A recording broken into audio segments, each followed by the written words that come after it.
Hello dear students, welcome to online platform of perfect tutorial. आज हम लोग एक सब्जेक्ट मैकेनिकल इंजीनियरिंग का एक सब्जेक्ट जिसका नाम है RAC। ठीक है, RAC का फुल फॉर्म होता है refrigeration and air conditioning, one of the very important subject of mechanical engineering. जैसे कि रेफ्रिजरेशन एंड एयर कंडीशनिंग नाम से ही आपको लग रहा है, रेफ्रिजरेशन जो आपके घर में फ्रिज रखा हुआ है, फ्रिज जिसको आप लोग बोलते हैं उसको क्या बोला जाता है, रेफ्रिजरेटर।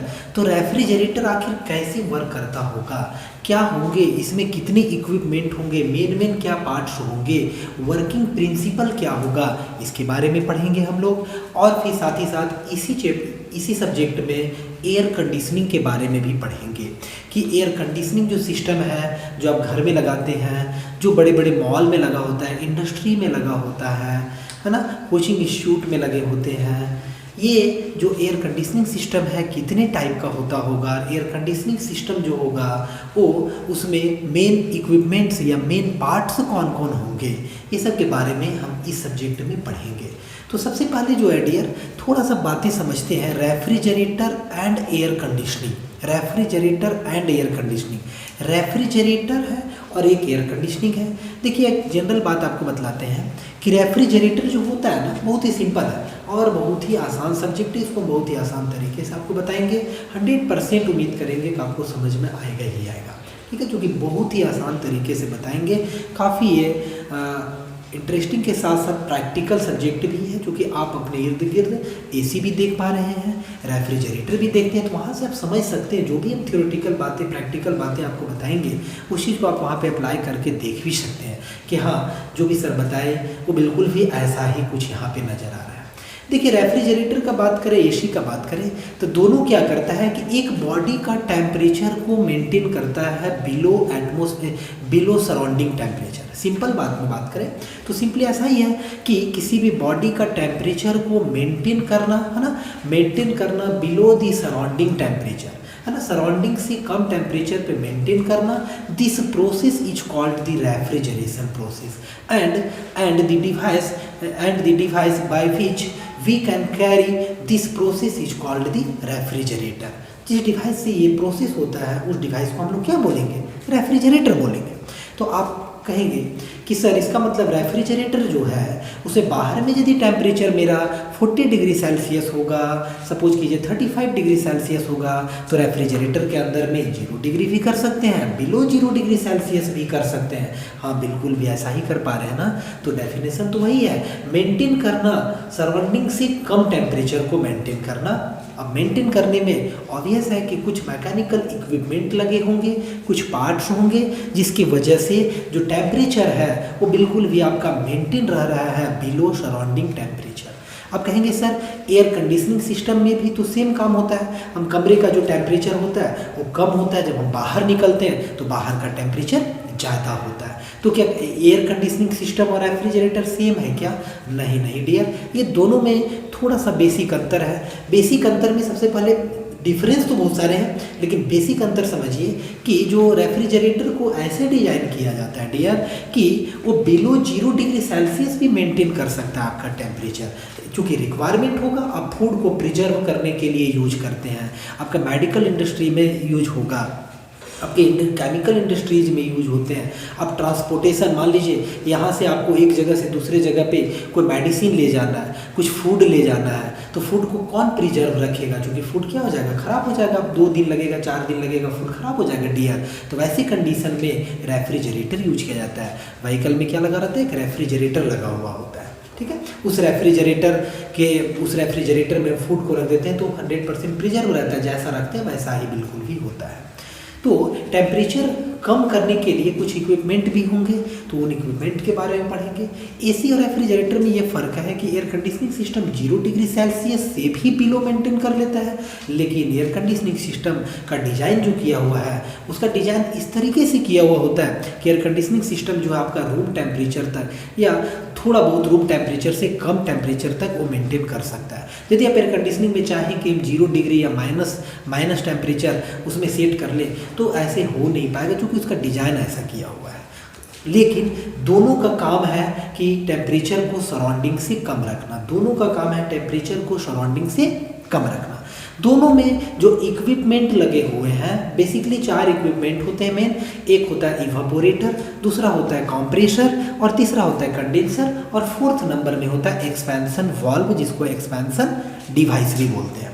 ठीक है, ये 4 मेन होते हैं, इसके अलावा भी बहुत सारे सर्किट्स वगैरह लगे हुए हैं। तो चलिए अब लेट्स स्टार्ट। ठीक है, ये इंटरेस्टिंग सा सब्जेक्ट आखिर क्या है, इसको अब हम यहाँ से स्टार्ट करते हैं।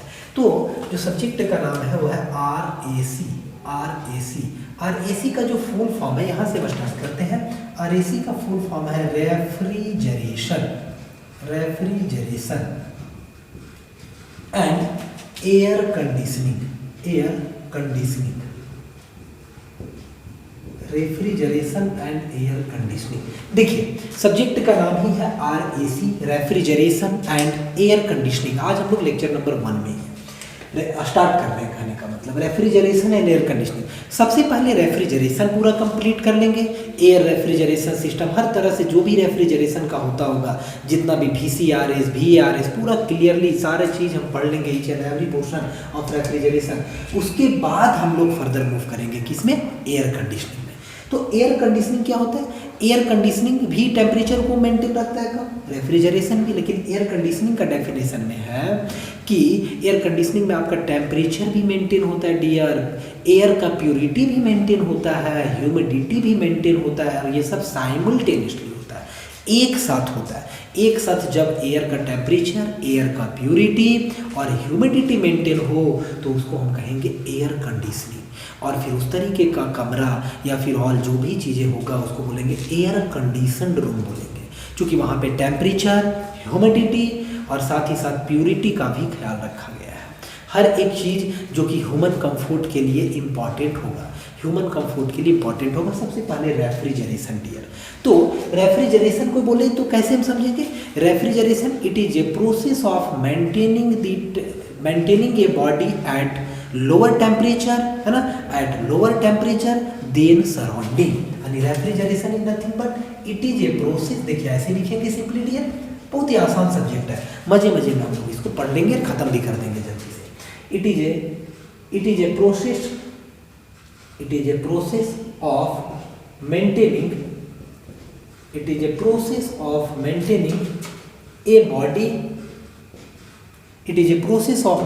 ए body at lower temperature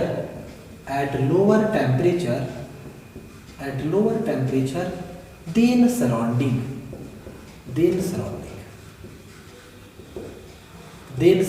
temperature। देखिए सिंपली कर सकते हैं, it is nothing but it is a process या इट इज ए साइंस, है ना, it is a science in which we maintain a body at lower temperature than surrounding.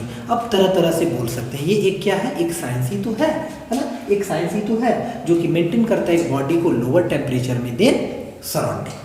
तो आखिरकार lower temperature में मेंटेन करेगा तो आपके मन में आएगा कि सर लोअर टेम्परेचर में मेंटेन तभी हो पाएगा, तभी पॉसिबल है जब ये आपका क्या होगा डियर, एक रेफ्रिजरेटर नाम से होगा, एक रेफ्रिजरेटर मान लीजिए। ये तो हो गया रेफ्रिजरेशन, कि रेफ्रिजरेशन एक प्रोसेस है जिसके थ्रू एक बॉडी का टेम्परेचर मेंटेन रहता है लोअर देन सराउंडिंग। रेफ्रिजरेटर क्या है, तो रेफ्रिजरेटर इज ए डिवाइस, है ना, रेफ्रिजरेटर क्या है, refrigerator is a device which maintains a body at lower temperature than surrounding. ये एक डिवाइस है और यही मेंटेन करने का काम करता है एक बॉडी के टेम्परेचर को लोअर देन सराउंडिंग। तो यहाँ से एक बात आपको मन में आ रहा होगा कि सर इस तरह से आप बात बोल रहे हैं रेफ्रिजरेशन के बारे में, इसका मतलब कहीं ना कहीं तभी उस बॉडी का टेम्परेचर लोअर रहेगा जब उसके बॉडी के टेम्परेचर को हम कम करेंगे, यानी कि उस बॉडी से हीट को एक्सट्रैक्ट करेंगे, हीट को रिमूव करेंगे। विदाउट हीट रिमूव किए, यानी हम हीट को रिमूव ना करें तो उस बॉडी का टेम्परेचर जो है वो लोअर सराउंडिंग से कभी नहीं होगा, होगा क्या ऐसा, आप सोचिए। यानी कि ये सपोज कीजिए डियर कि ये एक बॉडी है आपका, है ना, ये बॉडी है या फिर एक चैम्बर होगा, तो इस बॉडी के टेम्परेचर को हम कह रहे हैं कि बॉडी का टेम्परेचर लोअर है, यानी TL stands for lower temperature. तो ये बॉडी का टेम्परेचर लोअर है देन सराउंडिंग। देखिए ये आपका सपोज कीजिए कि ये क्या है आपका सराउंडिंग हो गया ना, ये सराउंडिंग हो गया। तो सराउंडिंग या फिर ये बॉडी है, ये आपका हो सकता है, आपका क्या होगा, ये बॉडी ना होकर के रेफ्रिजरेटर का चैम्बर भी होगा। आगे फर्दर उस पर हम बातें करेंगे, अभी सिंपली समझिए बॉडी है, ये सराउंडिंग है। तो यहाँ से देखिए हम डायरेक्शन दिखाएं डियर। तो रेफ्रिजरेटर क्या है, तो रेफ्रिजरेटर कुछ नहीं है, रेफ्रिजरेटर क्या है, यदि को पूछे कि व्हाट इज रेफ्रिजरेटर, रेफ्रिजरेटर तो आपको बोलना है it is a device, it is a device which maintains ये बॉडी एट लोअर टेम्परेचर, है ना, at lower temperature than surrounding, क्योंकि आपके देन सराउंडिंग टेम्परेचर, क्योंकि आपके मन में आए कि रेफ्रिजरेशन एक प्रोसेस है, एक बॉडी को लोअर टेम्परेचर पे मेंटेन करने का, देन सराउंडिंग। तो आखिर वो जो प्रोसेस है, उस प्रोसेस को कौन करेगा, कोई तो होगा, कोई तो मशीन होगा, कोई तो डिवाइस होगा जो उस प्रोसेस को कैरी आउट करता होगा, जो उस प्रोसेस को करता होगा। तो उसी डिवाइस का नाम है आपका क्या, रेफ्रिजरेटर। तो देखिए रेफ्रिजरेटर एक लगा हुआ है। अब रेफ्रिजरेटर में क्या क्या पार्ट्स होते हैं हम फर्दर डिस्कस करेंगे डियर। अभी समझिए एक रेफ्रिजरेटर है, तो रेफ्रिजरेटर क्या किया, तो देखिए इस बॉडी से हीट को एक्सट्रैक्ट किया, इस बॉडी से हीट को एक्सट्रैक्ट किया, और जब बाहर निकालेगा तो हायर हीट होगा, यानी कि हीट यहां से कह सकते हैं हीट रिमूवल, है ना, हीट रिमूवल। और हीट देखिए heat removal, heat lower temperature maintain किया, यानी इसको लोअर हीट बोलेंगे, ये क्या होगा, हायर हीट होगा। तो हीट यहां से क्या किया, एक्सट्रैक्ट किया, इस बॉडी से हीट को बाहर निकाल दिया, इस बॉडी से हीट को बाहर निकाला। ये कौन किया, तो ये रेफ्रिजरेटर किया, ये ऑब्वियस है रेफ्रिजरेटर किया, है ना। और रेफ्रिजरेटर एक डिवाइस का नाम है, अभी तक इतने समझे। और ये फिर क्या कर दिया, बाहर की तरफ उस हीट को बाहर फेंक दिया, है ना, एटमोस्फेयर में, यानी कि सराउंडिंग में, उस बॉडी के बाहर में उस हीट को क्या कर दिया, फेंक दिया बाहर में एक्सट्रैक्ट कर दिया, बाहर में रिलीज कर दिया उसको, ठीक है। तो ये बॉडी का टेम्परेचर क्या हो जाएगा, लोअर हो जाएगा। जब लोअर हो जाएगा टेम्परेचर इस बॉडी का, तो कैसे क्या हो जाएगा, ये इसी को तो बोलते हैं, यही तो काम करता है। ये काम कौन करता है, रेफ्रिजरेटर ही करता है, ये काम रेफ्रिजरेटर।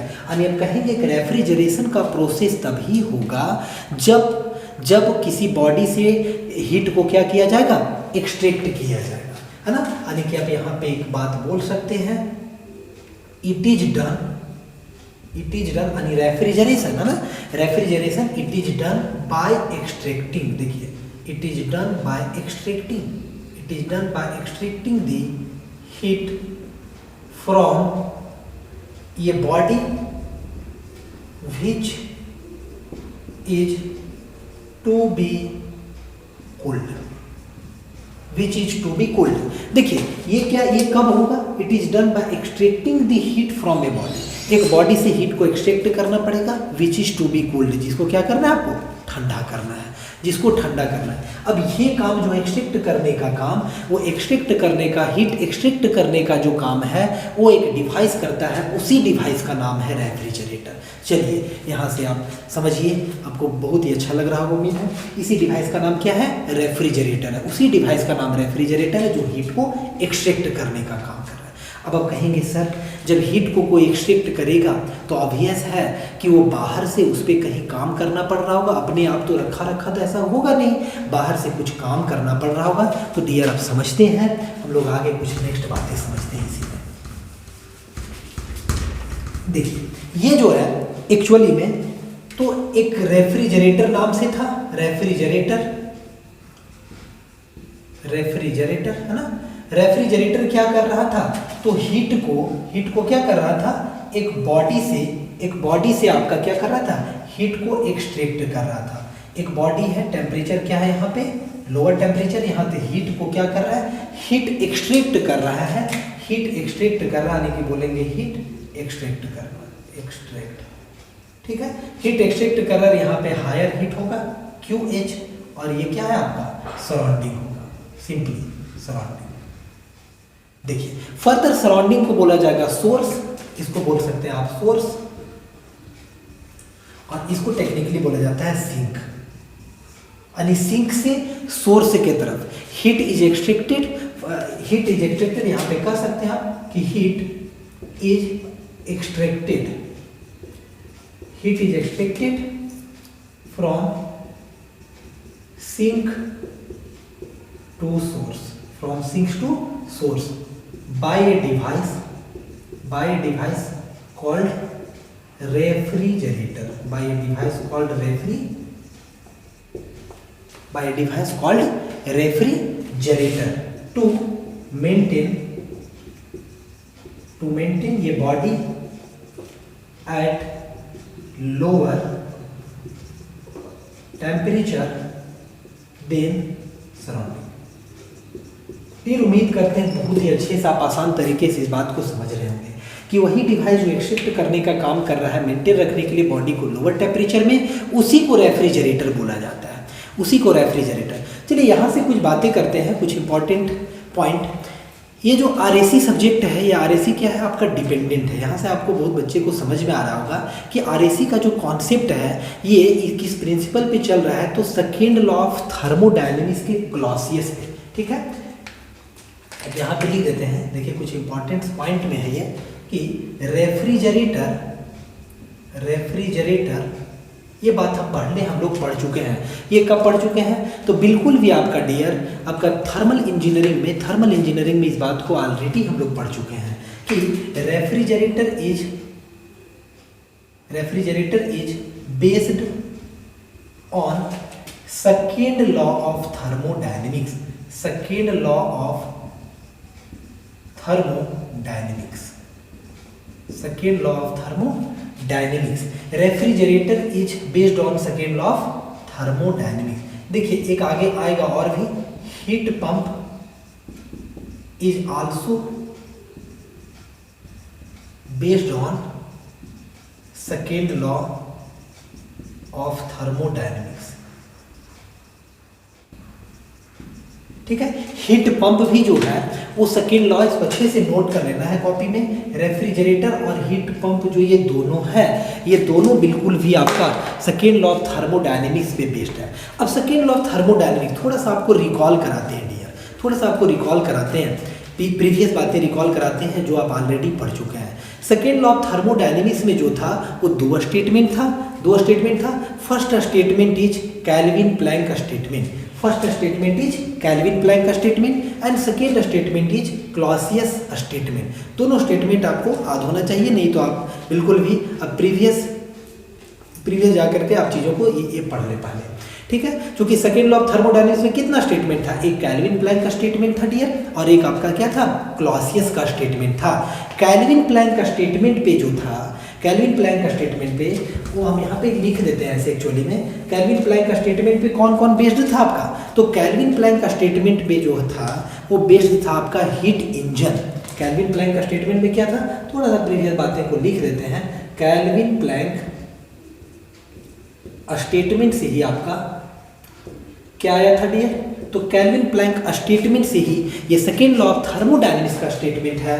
कैल्विन प्लैंक का स्टेटमेंट इससे क्या आया था, heat engine.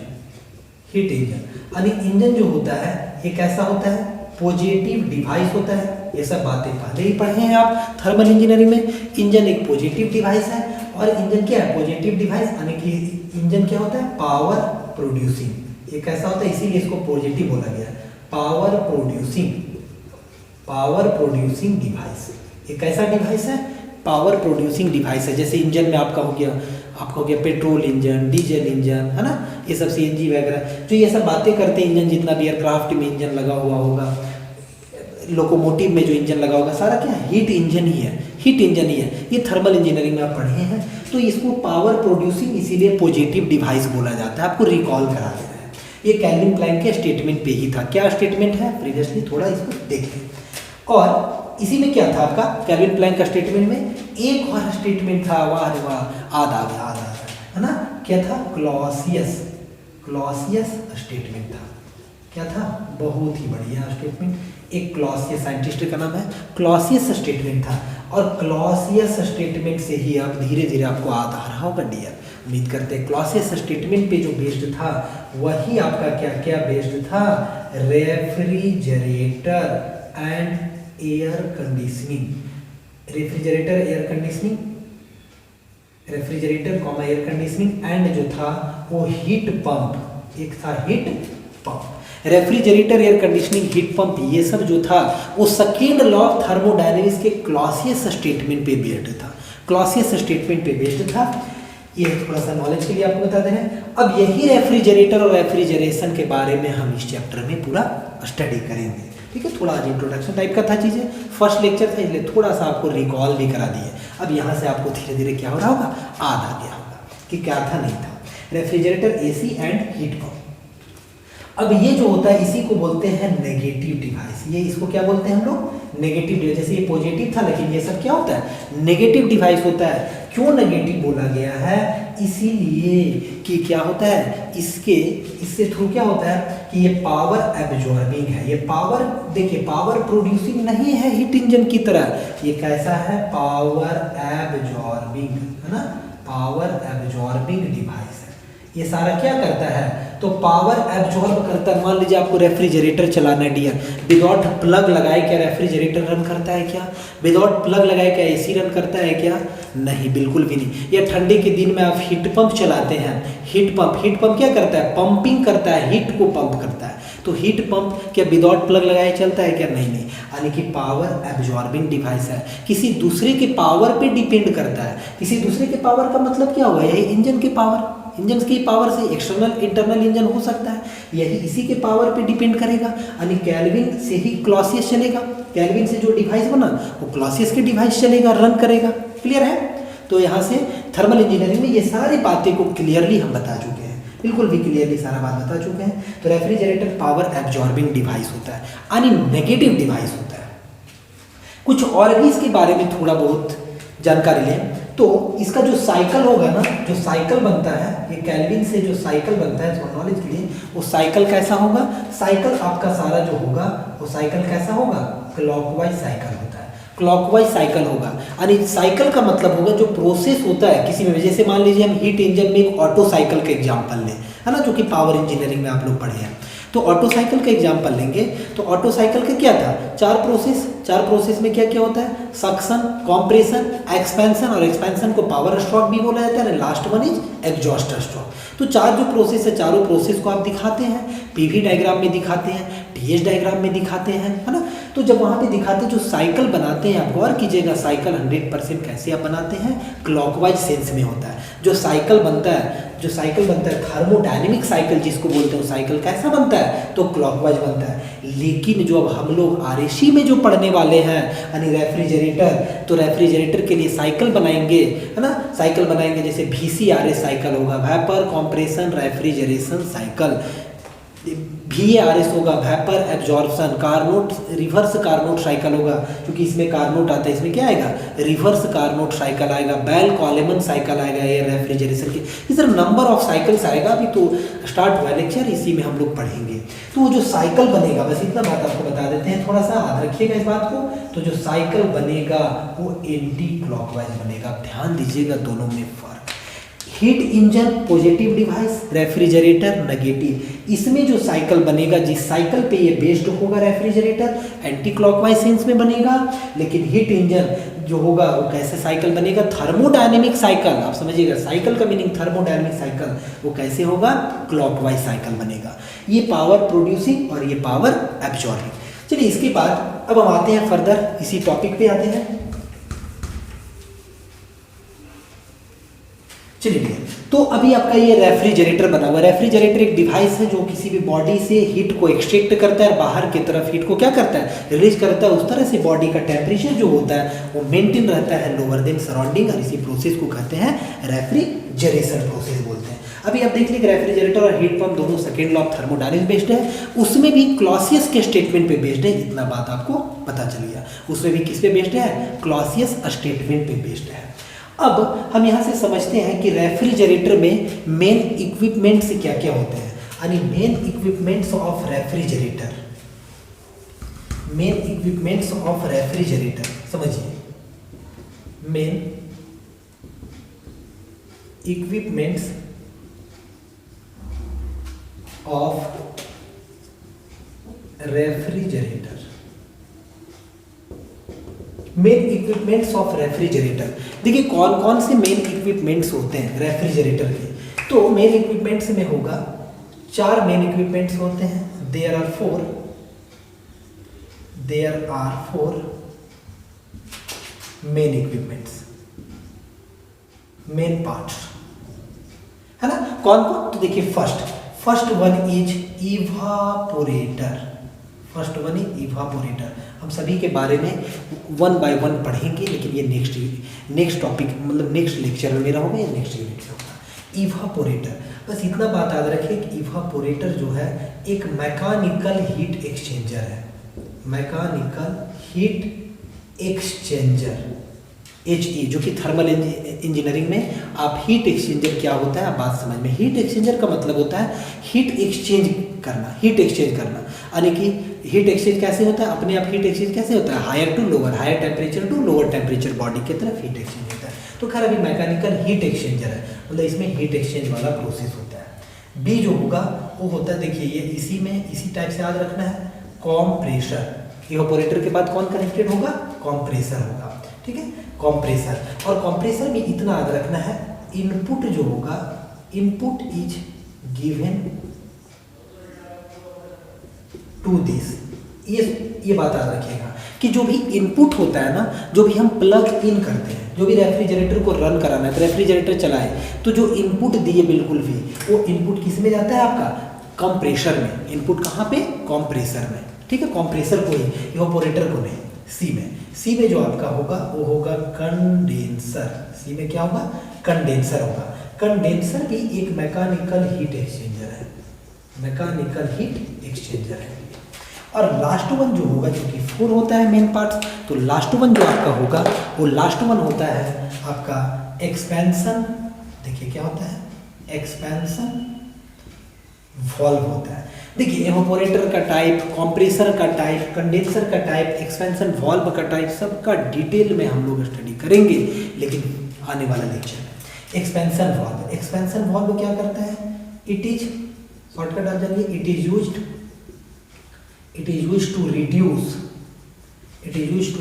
The pressure of refrigerant. It is used to, refrigerant क्या है, यहाँ पे थोड़ा बातें यहाँ पे सीख लेते हैं। रेफ्रिजरेंट क्या होता है, वर्किंग फ्लूइड होता है। आप इतना बात अब याद रखें, क्योंकि रेफ्रिजरेंट का टाइप वगैरह सब चीज़ हम लोग डिटेल में पढ़ेंगे, मजे में खुशी पढ़ेंगे। वर्किंग फ्लूइड ऑफ रेफ्रिजरेटर होता है। ये रेफ्रिजरेटर में एक वर्किंग फ्लूइड होता है, रेफ्रिजरेटर या एयर कंडीशनिंग सिस्टम में, उसी को क्या बोलते हैं, रेफ्रिजरेंट बोलते हैं। उसी को क्या बोलते हैं, रेफ्रिजरेंट बोलते हैं। ये 4 हो गया आपका मेन पार्ट्स हो गया या मेन इक्विपमेंट्स हो गया। अब जो होता है, आप यदि सोचे कि रेफ्रिजरेशन का प्रोसेस जो है, और रेफ्रिजरेशन का प्रोसेस कितने तरीके से हो सकता है, तो आप कहेंगे कि सर जनरली हम देखें कि रेफ्रिजरेशन का प्रोसेस जो है वो 3 वे में हो सकता है। The refrigeration process is carried out in 3 ways. कौन कौन? तो फर्स्ट तरीका जो हो सकता है वो आपका हो सकता है सब्लिमेशन की वजह से हो सकता है आपका, है ना, सब्लिमेशन की वजह से हो सकता है। और सेकेंड जो आपका हो सकता है वो आपका किसकी वजह से हो सकता है, मेल्टिंग की वजह से हो सकता है। सेकेंड जो आपका हो सकता है वो बाय मेल्टिंग ऑफ सॉलिड हो सकता है। और फर्स्ट जो हो सकता है वो आपका क्या हो सकता है, सब्लिमेशन के प्रोसेस से। और थर्ड जो हो सकता है बाय इवापोरेशन। तो हम नेक्स्ट टॉपिक का यहाँ हेडिंग देंगे और बताएंगे आपको कि क्या होगा। तो आपको यहाँ से बता रहे हैं कि आपका रेफ्रिजरेशन प्रोसेस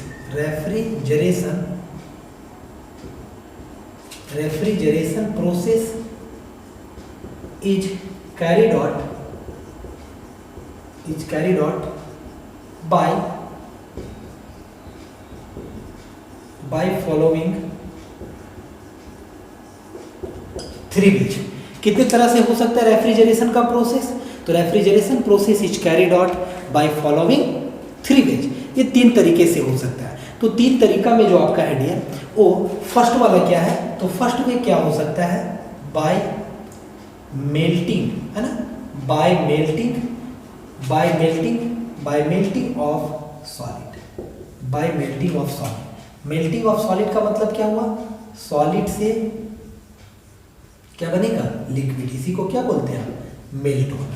तो बाय मेल्टिंग ऑफ सॉलिड, समझिए चीजों को। जैसे कि आप ना आप अपने गांव घर में चीज़ों को देखे होंगे कि जब आइसक्रीम बेचने वाला जो आता है साइकिल पे, तो आइसक्रीम वाला क्या करता है, डेरा बचपन में ये चीज़ देख चुके हैं कि आइसक्रीम जो रखी रहता है उसका चैम्बर में बाहर से क्या डाला हुआ रहता है, तो आइस डाला हुआ रहता है, ठीक है, जो कि आइस ऑलरेडी जो है आपका रेफ्रिजरेटर में बना हुआ आइस होता है, जो रेफ्रिजरेटर बना करके और फिर उसके बाद बाहर के चैम्बर में उसको रख दिया जाता है, ताकि क्या होगा कि आपका जो आइसक्रीम है उसको मेल्ट होने से बचाएगा, वो प्रिवेंट करेगा फ्रॉम मेल्टिंग, है ना, टू मेल्टिंग, प्रिवेंट करेगा, उसको रोकेगा मेल्ट होने से।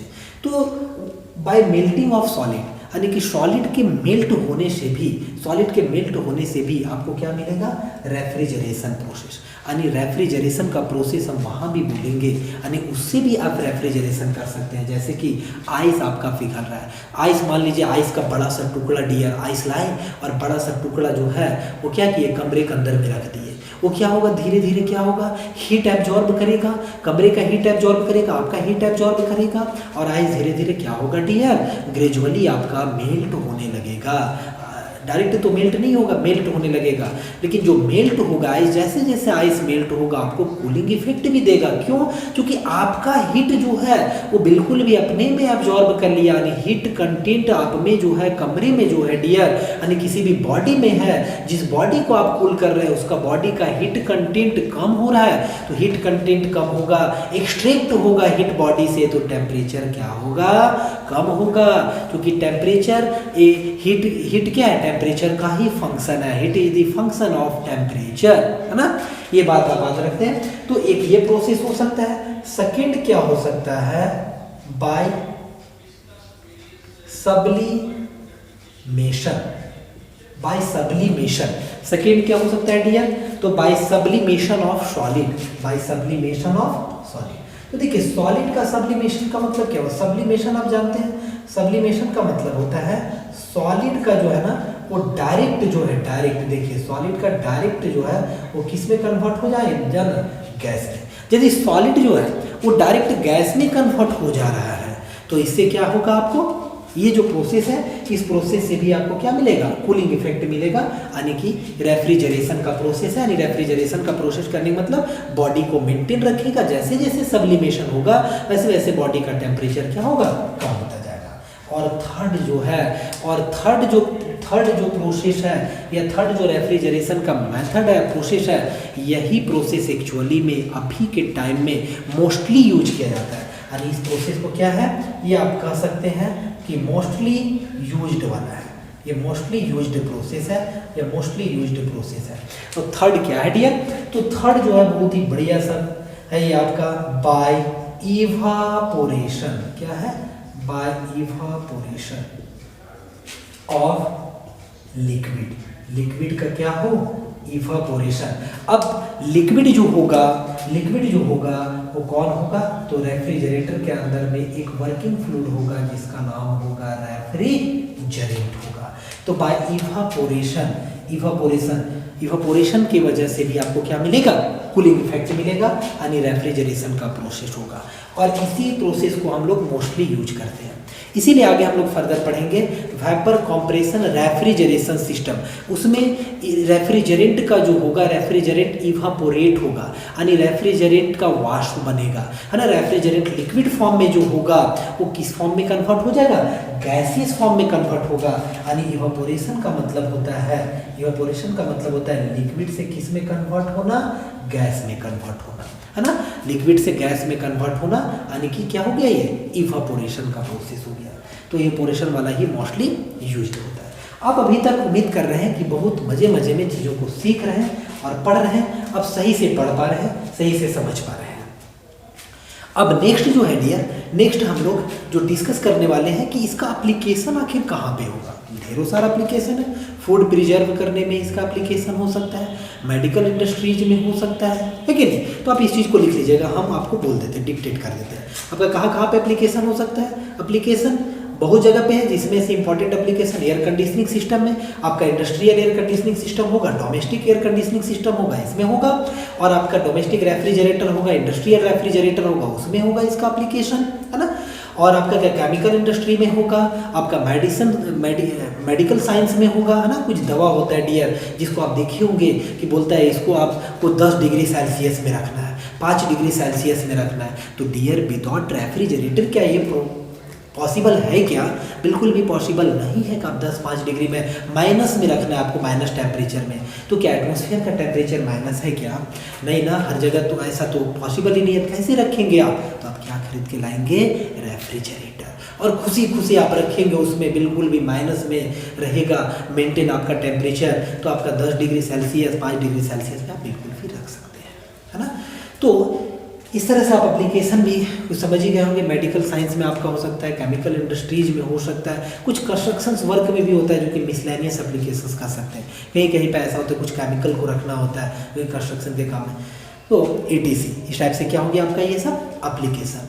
अब हम लोग डिटेल में थोड़ा सा बातें को समझते हैं। रेफ्रिजरेशन का जो प्रोसेस था, जो हम बताए कि रेफ्रिजरेटर एक डिवाइस है, उसी में आपको पढ़ना है कि COP क्या होता है, इक्विपमेंट के बारे में पढ़ लिए। तो अब रेफ्रिजरेटर का मान लीजिए आपको परफॉर्मेंस पूछा जाएगा। जैसे आप रेफ्रिजरेटर मार्केट में खरीदने जाते हैं डियर, तो आप देखते हैं 3 स्टार रेफ्रिजरेटर, 4 स्टार, 5 स्टार। तो इसका मीनिंग क्या हुआ, क्या होता है, चीज़ें को थोड़ा यहाँ पे समझते हैं कि कैसे क्या होता है। देखिए, तो रेफ्रिजरेटर, कोई भी रेफ्रिजरेटर जो होगा आपका, कोई भी रेफ्रिजरेटर होगा, वो कोई भी रेफ्रिजरेटर कैसे ऑपरेट होता है। तो सबसे पहले ये एक्चुअली में हम डिटेल में नेक्स्ट लेक्चर में पढ़ेंगे, पर फिर भी एक आइडिया आपको देते हैं कि ये आपका हो गया रेफ्रिजरेटर, इसका नाम दे दिए, ठीक है।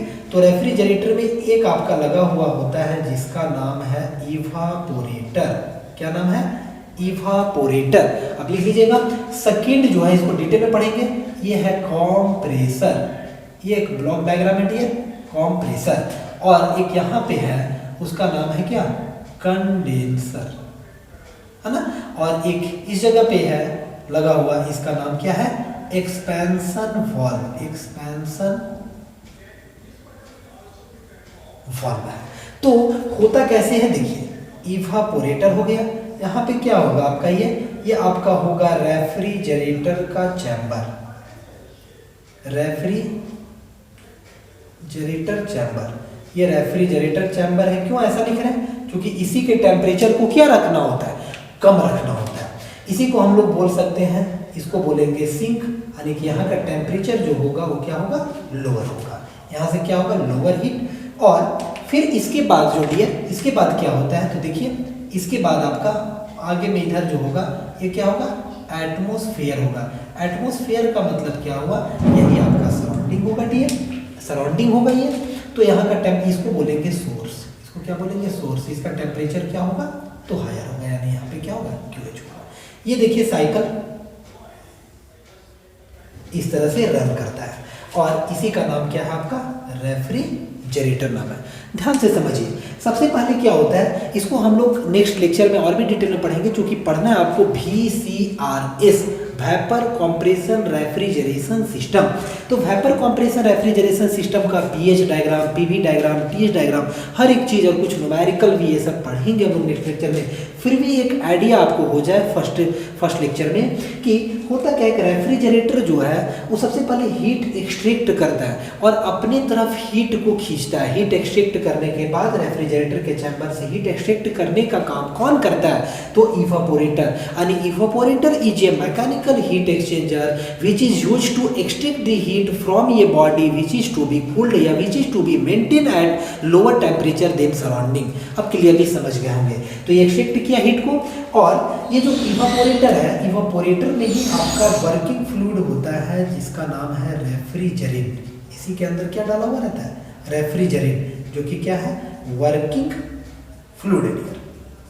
ये वर्किंग फ्लूइड है, ठीक है। अभी इतना ही समझिएगा। टाइप्स ऑफ रेफ्रिजरेंट सारी चीज पढ़ेंगे, जैसे अमोनिया एक रेफ्रिजरेंट है। R12 फ्रीयन ग्रुप का रेफ्रिजरेंट है जो डोमेस्टिक रेफ्रिजरेटर में होता है। अमोनिया जो आपका है ये आपका कोल्ड स्टोरेज प्लांट में होता है। ये भी एक एप्लीकेशन में आप नोट कर लीजिएगा, ठीक है। तो रेफ्रिजरेंट यहाँ पे लिक्विड फॉर्म में होता है ना।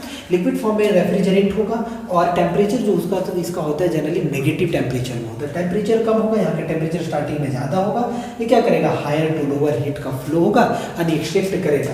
ये इसका एक्सट्रैक्शन कैपेसिटी को बढ़ाने के लिए क्या लगा हुआ होता है डियर? यहाँ पे एक फैन भी लगा होता है, यहाँ पे एक फैन लगा होता है। ठीक है, फैन लगा देते हैं कि ताकि वो बिल्कुल भी सक जो है ना वो सक इजीली कर सके। तो रेफ्रिजरेंट क्या हो जाता है, रेफ्रिजरेंट आपका जो है वेपर में कन्वर्ट हो जाता है by absorbing the heat refrigerant gets converted into vapour, और वेपर में कन्वर्ट होने के बाद कंप्रेसर में चला जाता है डियर, जो कि कंप्रेसर जनरली जो है वो डोमेस्टिक रेफ्रिजरेटर में जो कंप्रेसर होता है, आप पीछे में खोल करके देखिएगा तो ब्लैक कलर का आपको रॉड सा नजर आएगा, which is the rotary compressor. यानी कंप्रेसर जो है आपका डोमेस्टिक रेफ्रिजरेटर में जो होता है डियर, डोमेस्टिक रेफ्रिजरेटर में वो कैसा होता है, तो रोटरी कंप्रेसर होता है, रोटरी कंप्रेसर डोमेस्टिक रेफ्रिजरेटर में। चूंकि ये रेसिप्रोकेटिंग कंप्रेसर भी होता है, टाइप्स ऑफ कंप्रेसर हम लोग नेक्स्ट लेक्चर में पढ़ेंगे, आगे का यूनिट में ये आएगा, ठीक है। तो रोटरी कंप्रेसर डोमेस्टिक रेफ्रिजरेटर में ये बात। अब कंप्रेसर क्या करता है कि जो वेपर रेफ्रिजरेंट है, जो वेपर रेफ्रिजरेंट है फ्रॉम इवापोरेटर, उसको कंप्रेस करता है। तो कंप्रेस ऐसे तो नहीं करेगा, तो कंप्रेस करने के लिए ये अपने में क्या बाहर से इस पे क्या दिया जाता है, अब बाहर से इस पे वर्क इनपुट दिया जाता है। क्या चीज, बाहर से वर्क इनपुट। जैसे हो सकता है आपका इलेक्ट्रिसिटी, जनरली क्या होता है इलेक्ट्रिसिटी वाला, अब इलेक्ट्रिसिटी का यानी वर्क इनपुट यहाँ पे इसका साफ्ट घूमेगा, है ना, electrical energy gets converted into the mechanical energy, electrical mechanical में। और कंप्रेसर वेपर रेफ्रिजरेंट को कंप्रेस करेगा, तो कंप्रेस करेगा तो इसका प्रेशर और टेम्परेचर दोनों क्या होगा, बढ़ जाएगा। और बढ़ा हुआ टेम्परेचर प्रेशर का जो रेफ्रिजरेंट है, वो रेफ्रिजरेंट को हम फर्दर यूज करना चाहते हैं इवापोरेटर में। देखिए एक साइकिल दिख रहा है डियर आपको डायग्राम में, तो फिर से यूज करना है तो इसको कहाँ ले जाते हैं, कंडेंसर में। और कंडेंसर हीट एक्सचेंजर डिवाइस है डियर, बिल्कुल आप ये चीज़ आपको बताया गया, मैकेनिकल हीट एक्सचेंजर डिवाइस है। तो कंडेंसर क्या करता है, कंडेंसर जो है आपका वो कंडेंसर वो हीट को हीट क्या करता है, रिलीज करता है, उससे हीट को एक्सट्रैक्ट करवाता है किधर की तरफ, एटमॉस्फेयर में, यानी बाहर की तरफ। तो एटमॉस्फेयर में हीट रिलीज करेगा, तो जो वेपर रेफ्रिजरेंट है वो गेट्स कूल्ड होगा, और कूल होकर के यहाँ पे जो मिलेगा आपको, यहाँ पे किस फॉर्म में था आपका, तो वेपर फॉर्म में था, वेपर फॉर्म में था ना, vapour form of refrigerant. Refrigerant का कैसा फॉर्म था, वेपर था। अब यहाँ पे जो फॉर्म मिलेगा वो कैसा मिलेगा आपका, लिक्विड फॉर्म हो जाएगा, किसका, रेफ्रिजरेंट का। रेफ्रिजरेंट का लिक्विड फॉर्म हो जाएगा, लेकिन प्रेशर और टेम्परेचर में कोई फर्क नहीं आता है। Pressure remains constant, but temperature क्या हो जाता है, डाउन हो जाता है। यानी प्रेशर जो है जितना बढ़ा हुआ था वही रहता है, लेकिन टेम्परेचर क्या हो जाता है, घट जाता है। टेम्परेचर घट जाएगा, क्यों, क्योंकि ये कूल डाउन हो गया, लिक्विड में कन्वर्ट हो गया। अब क्या है, प्रेशर बिल्कुल भी इवापोरेटर में जो स्टार्टिंग में प्रेशर था रेफ्रिजरेंट का, उतना ही प्रेशर में लाने के लिए क्या करते हैं, एक एक्सपेंशन वाल्व का यूज करते हैं। अपने घर के रेफ्रिजरेटर को ओपन कीजिएगा और देखिएगा एक आपका स्प्रिंग जैसा नजर आएगा, या फिर एक आपका वायर जैसा नजर आएगा, जिसका ट्यूब जो होगा बहुत फिन होगा, बहुत पतला सा ट्यूब होगा, और कुछ और नहीं है डियर, वो एक्सपेंशन वाल्व है। वो क्या है आपका, कॉपर का नजर आएगा, वो एक्सपेंशन वाल्व है। एक्सपेंशन वाल्व क्या करता है, तो एक्सपेंशन वाल्व में जो प्रेशर बढ़ा हुआ है, वो प्रेशर कंडेंसर कम नहीं किया, कंडेंसर कम नहीं किया, प्रेशर जितना था उतना ही बाहर निकाल दिया। टेम्परेचर सिर्फ कम किया कंडेंसर, तो प्रेशर को कम करता है। टेम्परेचर तो जो कम है वो टेम्परेचर को कम करने का काम एक्सपेंशन वाल्व नहीं करता है। उसके बाद जो है ये प्रेशर जो होता है वो इवापोरेटर का प्रेशर होता है, ऐसा डिजाइन किया जाता है। फिर इवापोरेटर में अगेन वो रेफ्रिजरेंट फ्लो करता है, फिर से ये प्रोसेस कंटिन्यूस साइकिल में चलता रहता है। इस टाइप से जो रेफ्रिजरेटर का चैम्बर किस में मेंटेन होता है आपका, below surrounding temperature, below surrounding temperature, ठीक है, बिलो सराउंडिंग टेम्परेचर मेंटेन होता है। ये जनरली आपको बताया प्रोसेस, इसका डिटेल में हम लोग VCRS में और भी पढ़ेंगे डियर स्टूडेंट्स। जैसे कि ये चीज़ आप अभी क्लियर इसको कर ही रहे हैं, एक बार फिर से इसको हम समझा देते हैं कैसे कैसे क्या होगा। सबसे पहले एक आपका डिवाइस होगा जिसका नाम क्या होगा, रेफ्रिजरेटर, क्योंकि ये पूरा क्या है आपका रेफ्रिजरेटर है। रेफ्रिजरेटर क्या काम करता है, एक बॉडी के टेम्परेचर को मेंटेन रखता है लोअर देन सराउंडिंग, सराउंडिंग मतलब एटमॉस्फेयर हो गया। तो कैसे होगा, तो रेफ्रिजरेटर जो है एक्सट्रैक्ट करता है heat from the body which is to be cooled या which is to be maintain at the lower temperature than surrounding, ठीक है ना। तो रेफ्रिजरेटर इटसेल्फ ये काम करता है। तो रेफ्रिजरेटर में और भी पार्ट्स होंगे, तो पार्ट्स मेन कौन कौन है, इवापोरेटर, कॉम्प्रेसर, ये सीरीज में होगा, evaporator then compressor then condenser then expansion valve, 4 main parts. Evaporator क्या करता है, it is a mechanical heat exchanger which is used to extract the heat from the space which is to be cooled. जिस space को cool करना उससे ये heat को extract करता है. in this ये working fluid as refrigerant is put down. इसके अंदर वर्किंग फ्लूइड एज रेफ्रिजरेंट को जो है वो इसके अंदर रखा जाता है डियर. अब वर्किंग फ्लूइड क्या होगा, gets converted into vapour by evaporation. Evaporate हो जाएगा मतलब वेपर में बन जाएगा. क्यों? चूंकि हीट एक्सट्रैक्ट किया, तो हीट एक्सट्रैक्ट किया रेफ्रिजरेंट, तो रेफ्रिजरेंट क्या होगा, वेपर में कन्वर्ट हो जाएगा. चूंकि हीट एब्जॉर्ब किया ना, हीट मिला तो लिक्विड किस में कन्वर्ट हो जाएगा, गैसियस फॉर्म में. तो यहाँ से फ्लो करने लगेगा ट्यूब में आपका liquid refrigerant, vapour refrigerant flow करने लगेगा. वेपर रेफ्रिजरेंट कहाँ पे जाएगा, तो कंप्रेसर में जाएगा. फिर फर्दर कंप्रेसर में क्या होगा, कंप्रेसर में the vapour refrigerant is compressed, है ना, the vapour refrigerant is compressed adiabatically. Further हम लोग VCRS में इस सब बातें को समझेंगे. थोड़ा आप चीज़ों को एक आइडिया आपको हो जाए फर्स्ट लेक्चर में, ताकि आपको ये सब्जेक्ट काफ़ी इंटरेस्टिंग है. RAC काफ़ी इंटरेस्टिंग, क्योंकि आप घर में देख सकते हैं डियर, आपको हम दिखाएंगे कि कहाँ कहाँ पे क्या है. तो कंप्रेसर आपके घर में जो लगा हुआ है, रोटरी कंप्रेसर लगा हुआ है, रोटरी कंप्रेसर आपके घर में लगा हुआ है. अब कंप्रेसर ही है जिसको चलाने के लिए आप प्लग लगाते हैं या स्विच ऑन करते हैं. तो स्विच ऑन करने से इवापोरेटर, कंडेंसर, एक्सपेंशन नहीं, कंप्रेसर रन करता है. क्योंकि कंप्रेसर रन नहीं करेगा तो ये पूरा जो साइकिल है ये ब्लॉक हो जाएगा, मतलब साइकिल रन नहीं करेगा और इवापोरेटर कोई काम जो रेफ्रिजरेटर होगा वो वर्क नहीं करेगा, है ना, बिल्कुल भी. क्योंकि आप बिजली नहीं देते तो क्या काम करता है, क्या नेगेटिव डिवाइस है, इनपुट देना ही पड़ेगा. तो वर्क इनपुट इलेक्ट्रिसिटी दिए, है ना, electricity electrical energy gets converted into mechanical energy. और कंप्रेसर रोटरी टाइप का है, मतलब रोटेट करेगा. और जो ब्लैक कलर में ना खोलिएगा इवापोरेटर तो नीचे ब्लैक कलर में होता है. बड़ा सा रेफ्रिजरेटर होता है, इंडस्ट्री का रेफ्रिजरेटर, उसमें रेसिप्रोकेटिंग टाइप कंप्रेसर होता है. ये स्मॉल यूज के लिए रोटरी कंप्रेसर यूज करते हैं. इस सबका टाइप भी हम लोग फर्दर लेक्चर में डिस्कस करेंगे. कंप्रेसर का प्रेशर बढ़ जाएगा, टेम्परेचर बढ़ जाएगा. ऑब्वियस है, कंप्रेस करने पे वॉल्यूम घटेगा, प्रेशर बढ़ जाएगा, है ना. वॉल्यूम घटता है तो क्या, बॉयल्स लॉ बताया था कि क्या, प्रेशर बढ़ जाएगा, प्रेशर बढ़ेगा, टेम्परेचर बढ़ जाता है. अब उसके बाद हमको फिर से रीयूज करना है इवापोरेटर के अंदर. चूंकि यहाँ पे रेफ्रिजरेंट नहीं होगा तो कौन हमारा हीट को एक्सट्रैक्ट करेगा. तो रेफ्रिजरेंट बार बार तो नहीं डाल सकते ना डियर, कि अभी डालें फिर थोड़ी देर तक ठंडा किया फिर थोड़ी देर बाद डालें. अरे तो फिर तो मज़ा ही नहीं आएगा, बिल्कुल भी हम फेंक देंगे रेफ्रिजरेटर को, कोई काम का नहीं होगा. तो क्या करेंगे, फिर से रिसाइकल करना है डियर. तो क्या होगा, जो वेपर में कन्वर्ट हुआ वो वेपर को लिक्विड में कन्वर्ट करना है. कंडेंसर जो कि मैकेनिकल हीट एक्सचेंजर है, कंडेंसर क्या करेगा, कंडेंस करेगा, नाम से ही कंडेंस करेगा. It gets condense the vapour refrigerant into liquid.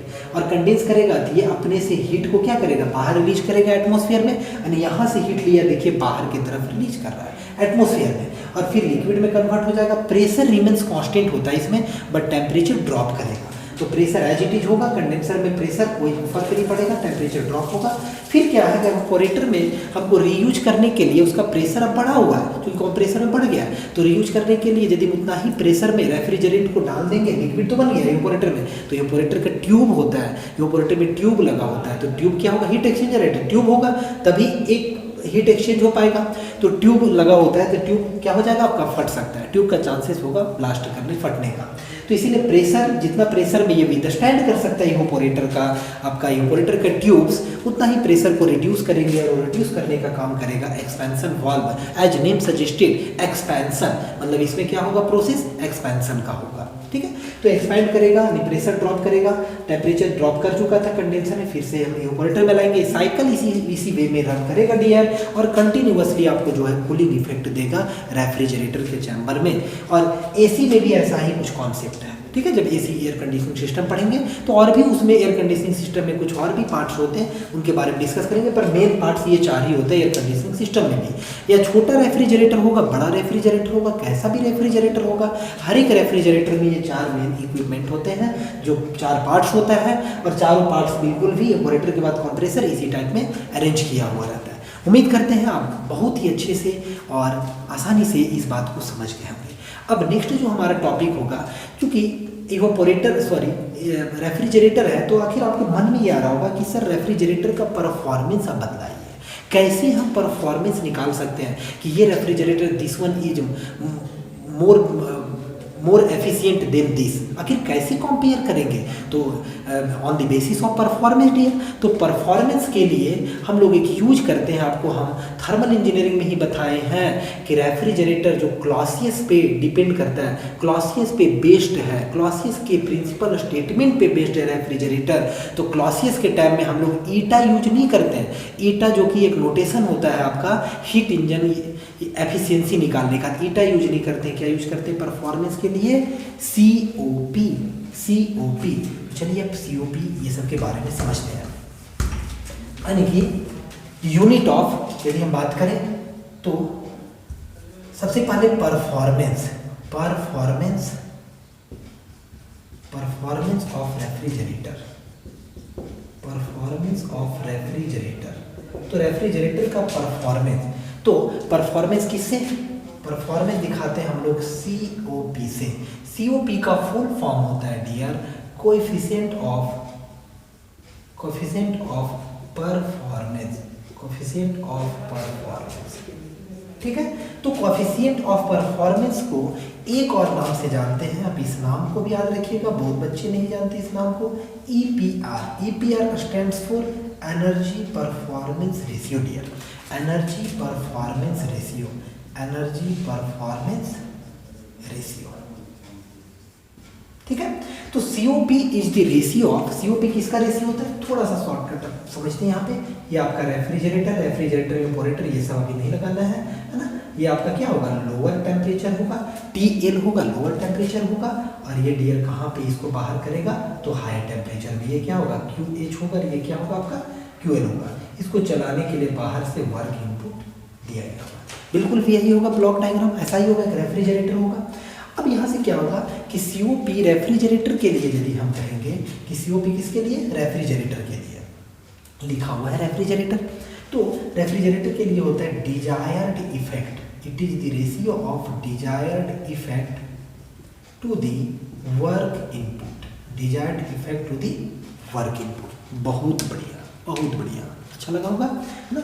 चलिए यहाँ पे समझते हैं, it is the ratio of desired effect to the work input. Desired effect to the work input है, desired effect to the, see here COP क्या होगा? Desired effect upon work input.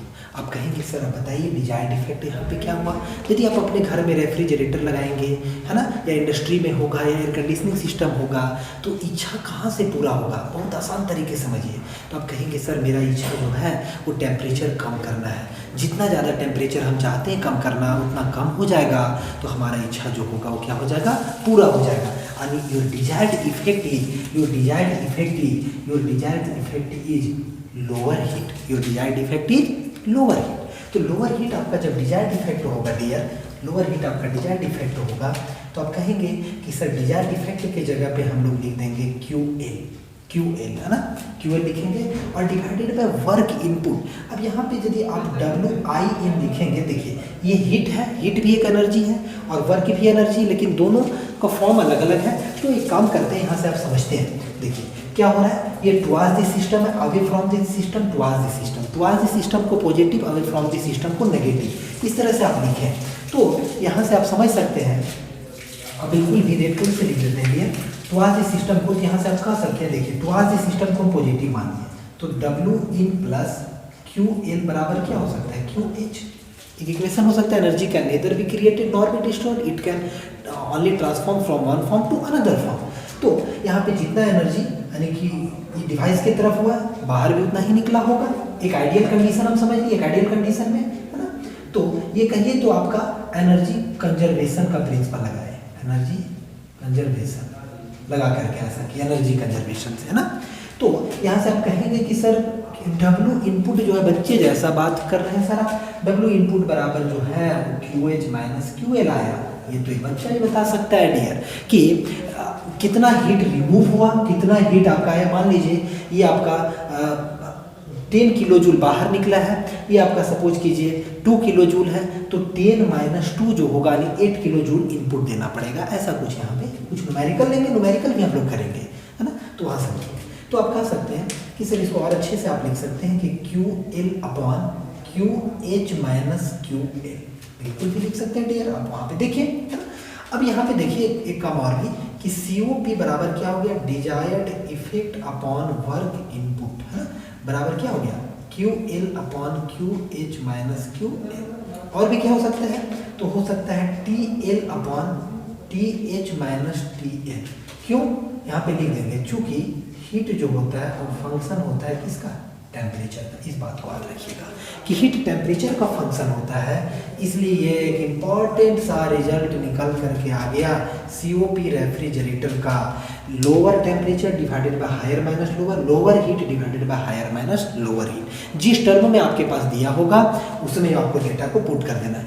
एक चीज़ ध्यान रखिएगा आप यहाँ पे कि टेम्परेचर जो है, एकदम ध्यान रखिएगा डियर, टेम्परेचर जो है वो आपको केल्विन में पुट करना है। टेम्परेचर मस्ट किस में लेना है, केल्विन में। इस चीज़ का ख्याल रखना आपको न्यूमेरिकल में कि टेम्परेचर किस में पुट करना है, केल्विन में पुट करना है। देखिए और भी होता है कि COP को जो है, COP को वो दूसरे तरीके से भी दिखाया गया है कि COP जो हो सकता है, COP रेफ्रिजरेटर का या AC का इज इक्वल टू होता है डिजायर्ड इफेक्ट। एक तो ये आसान तरीका हो गया, वर्क इनपुट, या फिर इसको आप ऐसे भी बोल सकते हैं refrigerating effect upon work input. तो यहाँ पे एक कॉन्सेप्ट आया है रेफ्रिजरेटिंग इफेक्ट का बात है। क्या चीज़ का बात है, एक नया सा टर्म आया, डिजायर्ड इफेक्ट। तो आप समझ गए ना, यानी कि आप कहिएगा सर जब दोनों बराबर आप लिखें तो ऑब्वियस है डिजायर्ड इफेक्ट ही हमारा रेफ्रिजरेटिंग इफेक्ट होगा। हम बोलेंगे हाँ डियर, आप जो कह रहे हैं 100% सही कह रहे हैं, यानी refrigerating effect, refrigerating effect RE है ना, रेफ्रिजरेटिंग इफेक्ट। तो रेफ्रिजरेटिंग इफेक्ट क्या होता है, तो कह सकते हैं it is the amount of heat extracted from the space. ये कुछ और नहीं है डियर, क्या है, it is the amount of heat, it is the amount of heat extracted from the space,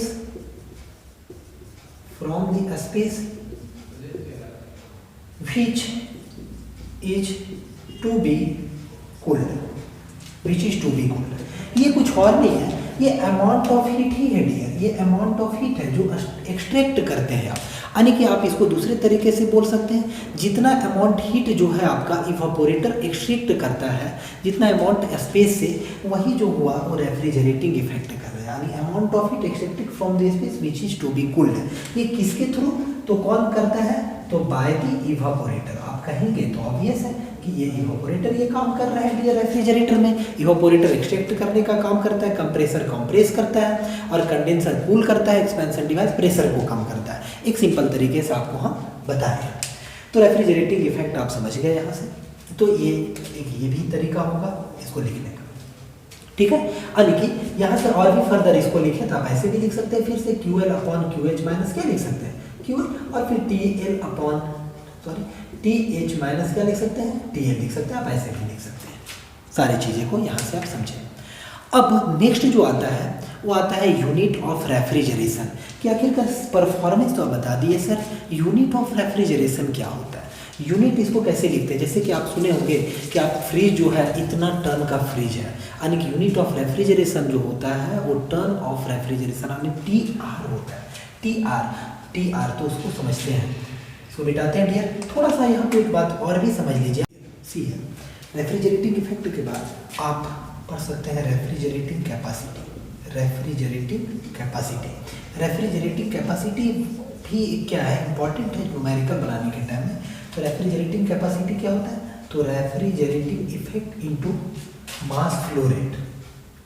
देखिए मास फ्लो रेट है, एम डॉट का मतलब क्या होता है, मास फ्लो रेट, आप जानते हैं। अब रेफ्रिजरेटिंग इफेक्ट का जो वैल्यू है वो होता है किलो जूल पर किलोग्राम में, और ये क्या होगा, ये किलोग्राम पर सेकेंड होगा।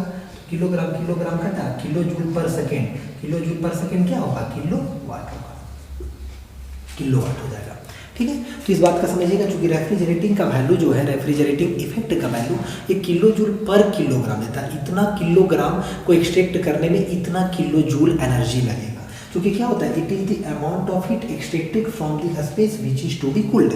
तो ये जो वैल्यू होगा वो क्या होगा कि कुछ डिपेंड करेगा आपको क्वांटिटी पे। ज़्यादा क्वांटिटी का रेफ्रिजरेंट होगा तो ज़्यादा अमाउंट ऑफ हीट लगेगा उसको कूल करने के लिए। तो यानी कि किलो जूल पर किलोग्राम, यानी इतना इतना किलोग्राम के लिए इतना किलो जूल आपको एनर्जी का जरूरत पड़ेगा, एनर्जी एक्सट्रैक्ट करवाना पड़ेगा, इतना किलोग्राम से इतना किलो जूल एनर्जी एक्सट्रैक्ट कराना पड़ेगा। तो उसी को क्या बोलते हैं आप लोग, रेफ्रिजरेटिंग इफेक्ट बोलते हैं। जितना अमाउंट आप एक्सट्रैक्ट करते हैं तो एक्सट्रैक्ट कराने में एनर्जी का भी जरूरत पड़ेगा, है ना। तो ये डिपेंड करेगा आपका मास पे कि मास कितना है आपका रेफ्रिजरेंट का। तो यहाँ से रेफ्रिजरेटिंग कैपेसिटी समझ लें, जिसका किलो वाट हो सकता है, ये जूल में होता है, जूल पर केजी में होता है, तो ये आपका आता है वाट में आता है।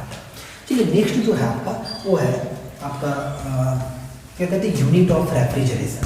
नेक्स्ट टॉपिक जो है वो है unit of refrigeration. Next topic unit of refrigeration. Unit of refrigeration तो समझिएगा, यूनिट ऑफ रेफ्रिजरेशन जो है आपका, इसका जो यूनिट होता है वो होता है TR। TR जो होता है इसका क्या होता है, यूनिट। और TR को बोलते हैं टर्न ऑफ रेफ्रिजरेशन।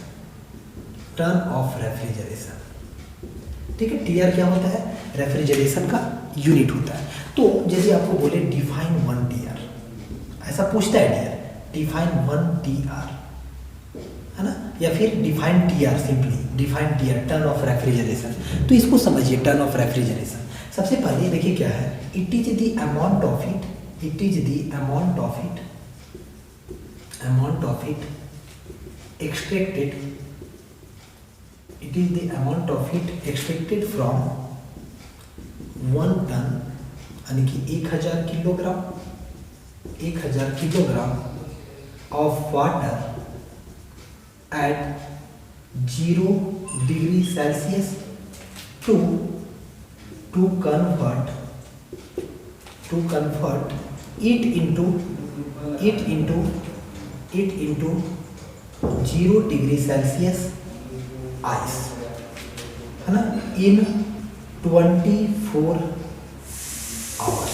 देखिए ये बात को पूरे को समझिए, it is the amount of heat, यानी कितना अमाउंट ऑफ हीट आप एक्सट्रैक्ट करते हैं फ्रॉम 1000 किलोग्राम वाटर से, जो कि 0 डिग्री सेल्सियस में है स्टार्टिंग में डियर, टू कन्वर्ट, बहुत आसान है, to convert it into 0 degree Celsius ice. इस बात को ही समझना है, इस बात को ही समझना है। और ये कितना देर तक रहेगा आपका, 24 घंटे तक रहेगा, 24 घंटे तक रहेगा। यानी कि इसको हम समझते हैं सिंपली, जैसे सपोज कीजिए ये आपका 1000 किलोग्राम का आपके पास क्या है, वाटर है, 1000 किलोग्राम वाटर, और ये वाटर जो है ये 0 डिग्री सेल्सियस में है वाटर। समझिएगा, लेटेंट हीट का बात यहाँ पे होगा। लेटेंट हीट क्या होता है, टेम्परेचर चेंज नहीं होगा, फेज चेंज होगा। यहाँ पे देखिए वाटर है, लिक्विड फेज में है, तो इससे कितना अमाउंट ऑफ हीट हम एक्सट्रैक्ट करें, कितना अमाउंट ऑफ हीट एक्सट्रैक्ट करें कि ये जो वाटर है 1000 किलोग्राम का, ये 1000 किलोग्राम तो रहे ही हमारा, लेकिन ये वाटर जो है ये क्या बन जाए हमारा, आइस बन जाए, और 0 डिग्री सेल्सियस रहे। तो जो अमाउंट ऑफ हीट हुआ, जितना अमाउंट ऑफ हीट आप एक्सट्रैक्ट किए, ये कब तक एक्सट्रैक्ट करना है, 24 आवर्स तक एक्सट्रैक्ट करना है। तो इसी अमाउंट ऑफ हीट को बोला जाता है 1 TR, 1 TR, ठीक है। 1000 किलोग्राम के पानी जो कि 0 डिग्री सेल्सियस पे, ऐसा कुछ बात है। देखिए अभी क्या होगा, मान लीजिए सपोज कीजिए यहाँ पे एक वाटर है, ऐसे समझिए वाटर है, 0 डिग्री सेल्सियस पे क्या है यहाँ पे आपका वाटर है। तो 0 डिग्री सेल्सियस पे वाटर है, इसको आपको 0 डिग्री सेल्सियस पे क्या है, ये वाटर है, इसको क्या बनाना है, बर्फ बनाना है। तो बर्फ बनाना है तो मतलब एनर्जी क्या एक्सट्रैक्ट करना होगा, इसलिए उल्टा दिखा रहे हैं। एनर्जी यहाँ से क्या करना पड़ रहा है, एनर्जी यहाँ से क्या करना पड़ रहा है, एनर्जी ऐसे दिखा दीजिए। चलिए एनर्जी को Q एक्सट्रैक्ट किए, सिंपल बात है, Q एक्सट्रैक्ट किए, ठीक है।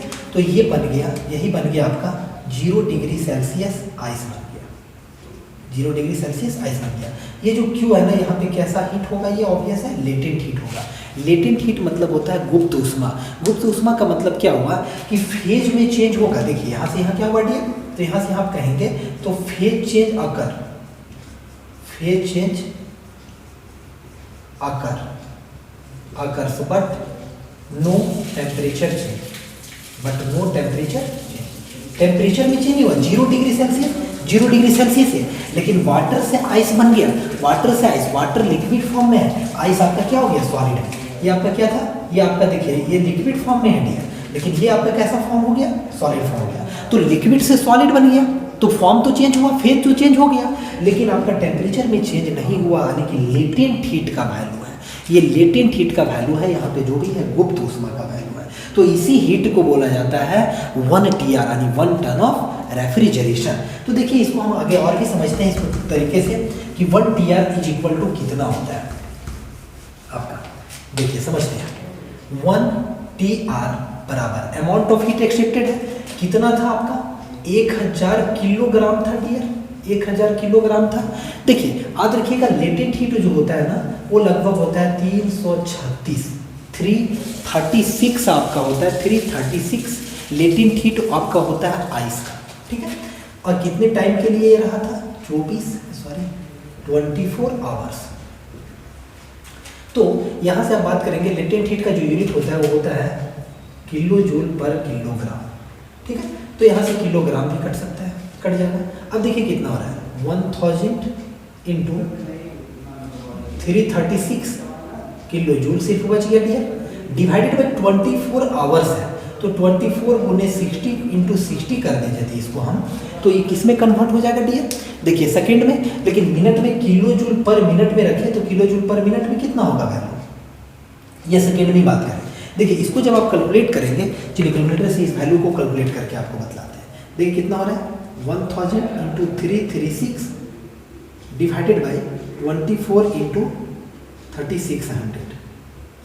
तो देखिए ये जो वैल्यू आता है ये आता है 3.88। देखिए कैलकुलेट करके इसको, ये वैल्यू आ रहा है 3.88 लगभग आ रहा है। देखिए किलो जूल और नीचे में क्या हो गया सेकंड, किलो जूल सेकंड मिलकर के क्या बनेगा आपको मालूम है कि किलो वाट बनेगा, यानी 1 TR बराबर, वाह रे वाह बहुत मजा आ गया, 1 TR का वैल्यू निकल करके आ गया। लेकिन ये वैल्यू यूज हम लोग नहीं करते हैं ये, लेकिन बट प्रैक्टिकली जो होता है, बट प्रैक्टिकली देखिए ये बात को याद रखिएगा बच्चे, बट प्रैक्टिकली जो हम लोग यूज करते हैं वैल्यू वो 1 TR बराबर जो यूज करते हैं वो 3.5 किलो वाट अप्रॉक्स यूज करते हैं। ये वैल्यू काफ़ी इंपॉर्टेंट है, यानी कि आप यहाँ से इसको फिजिकली समझिए 1 TR यानी कि लगभग 3.5 किलो वाट लगेगा। 3.5 किलो वाट का मतलब कितना हुआ 35 यानी 3500 वाट, ठीक है। यानी इसको और भी बोल सकते हैं 3500 जूल पर सेकेंड, यानी कि आप समझिए 1 सेकेंड में लगभग 3500 जूल एनर्जी एक्सट्रैक्ट करना होगा 1000 किलोग्राम पानी से। ये सब 24 घंटे तक जब आप करेंगे तो वाटर जो 0 डिग्री सेल्सियस पे है वो बिल्कुल भी क्या कंडेंस होकर के बन जाएगा 0 डिग्री सेल्सियस आइस में कन्वर्ट हो जाएगा। लेकिन 1 सेकेंड में आपको एक्सट्रैक्ट करवाना पड़ेगा 3500 जूल एनर्जी। इतना हीट एक्सट्रैक्ट करना होगा उस सिस्टम से, उस बॉडी से जिसको आप 0 डिग्री सेल्सियस आइस में कन्वर्ट करना चाह रहे हैं। उम्मीद करते हैं कि आप बहुत ही मज़े में, आप बहुत ही मस्ती में आप इस बात को सीख लिए होंगे। 3.88 आता है, लेकिन इसका हम लोग प्रैक्टिकली यूज करते हैं 3.5 किलोवाट। और भी इसको समझ लीजिए कि 1 TR का जो वैल्यू है, 1 TR का वैल्यू, इसको यदि आप 3.5 को आप यदि 60 से मल्टीप्लाई करेंगे, ठीक है, क्योंकि किलोवाट का मतलब किलो जूल सेकेंड, तो 60 से मल्टीप्लाई करेंगे तो आएगा 210, यानी इसको कर सकते हैं किलो जूल पर मिनट आएगा। ये भी वैल्यू यूज किया जाता है। अब जैसे भी कन्वर्ट करना चाहें ऐसे कर सकते हैं। उम्मीद करते हैं आप बिल्कुल भी अच्छे से समझ पा रहे होंगे जो भी हम डिलीवर कर रहे हैं लेक्चर। आप बहुत ही मौज मस्ती के साथ मस्ती खेलते कूदते आप इस चीज़ को समझ पा रहे होंगे।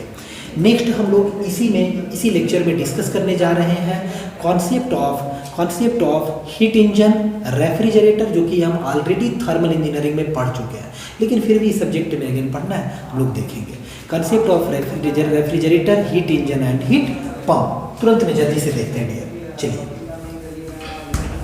हेडिंग बनाते हैं कॉन्सेप्ट ऑफ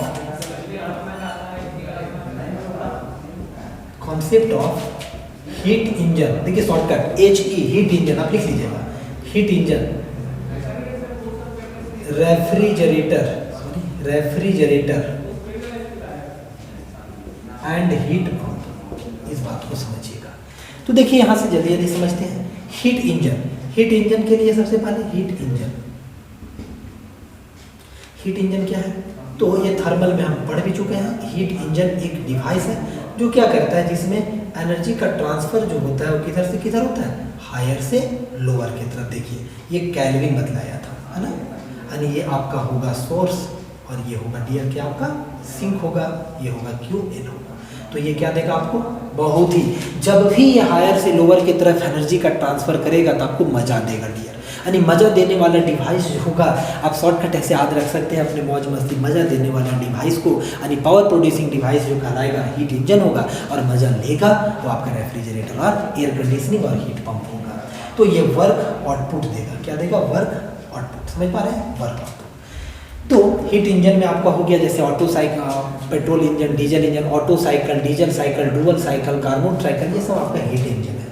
ठीक है, एक आपका ब्लॉक डायग्राम ये बनाया है। यहाँ से आपका एक केल्विन से हीट इंजन का जो कॉन्सेप्ट है, सेकेंड लॉ ऑफ थर्मोडायनेमिक्स थोड़ा सा बताते हैं। सेकेंड लॉ ऑफ थर्मो, उसमें भी कौन सा, Kelvin statement, Kelvin Planck statement, ये सब बात आप पहले भी पढ़े हैं, फिर से बता दे रहे हैं। यहाँ से आप यदि एफिशिएंसी निकालिएगा तो इसको पढ़ते हैं डियर ईटा, इसको क्या पढ़ते हैं, ईटा।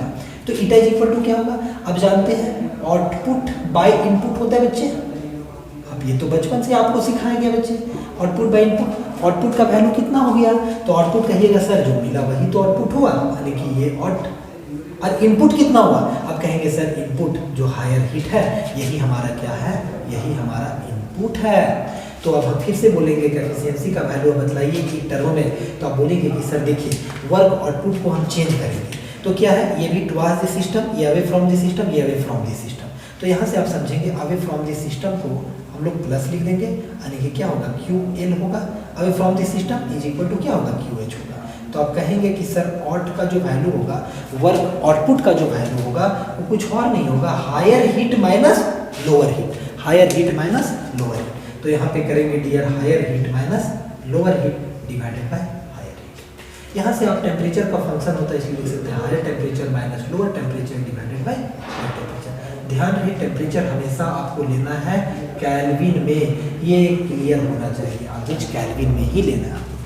तो एफिशिएंसी बराबर जो आया, आप कहेंगे कि सर आप इसको लिख सकते हैं 1 माइनस, देखिए इतना डिवाइडेड बाय इतना, तो 1 minus lower divided by higher, या फिर आप बोल सकते हैं TH minus TL divided by TH। इसको आप एकदम याद रखिए, इंपॉर्टेंट है, या फिर हीट के टर्म में ये फॉर्मूला हो गया। तो ये आपका हो गया हीट इंजन। हीट इंजन क्या करता है, heat engine is a device which transfers the energy from higher temperature body to the lower temperature body and giving me the